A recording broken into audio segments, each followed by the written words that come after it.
এই মোমেন্টের জন্য 17 বছরের অপেক্ষা, আছে 4 ফাইনাল হারের বেদনাও। এই শিরোপাটা উঁচিয়ে ধরার জন্য অপেক্ষাটা ছিল 42 বছরের। বুধবার রাতে বিলবাওর আকাশে সব বিষাদ, সব আক্ষেপ, সব অপেক্ষা মিটেছে টটেনহাম সমর্থকদের। সেই সঙ্গে স্পেনের মাটিতে উড়েছে সাদা নীল পতাকাটাও। একটা দল যাদের নিয়ে ছিল কেবল বিদ্রুপ, যাদের ট্রফি ক্যাবিনেট বলতো ধুলোর গল্প, যারা কিনা প্রিমিয়ার লিগের 17তম অবস্থানে, শেষ পর্যন্ত ম্যানচেস্টার ইউনাইটেডকে 1-0 গোলে হারিয়ে তাদের হাতেই উঠল ইউরোপা লিগের রূপালী মুকুট। সঙ্গে মিলেছে চ্যাম্পিয়ন্স লিগের টিকিটটাও। বিলবাওর আকাশে জমা হয়েছে কত গল্প। পোস্তাকোগলু, যিনি ছিলেন চাকরি হারানো থেকে 2 ম্যাচের দূরত্বে, তিনি শেষ পর্যন্ত লিখেছেন ইতিহাস। ক্লাউন থেকে জায়গা করে নিয়েছেন টটেনহামের ইতিহাসের বুকে। টানা 7মবারের মতো বেস্ট টিস্যু পেপার ব্র্যান্ড হিসেবে স্বীকৃতি পেয়েছে বসুন্ধরা টিস্যু। সেই সঙ্গে দ্বিতীয় মৌসুমে যে শিরোপা জেতার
আক্রমণ চালায় রুবেন আমোরিমের দল, তবে ভিকারিওর দারুণ সেইভে রক্ষা মেলে টটেনহামের। তাতে ব্যর্থতা, রসিকতার গল্পগুলো ছাপিয়ে টটেনহাম লিখে সফলতার গল্প আর উঁচিয়ে ধরে রূপালী শিরোপাটা।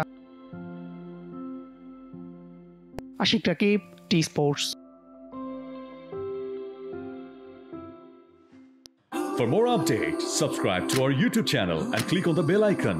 Follow us on Facebook and Instagram.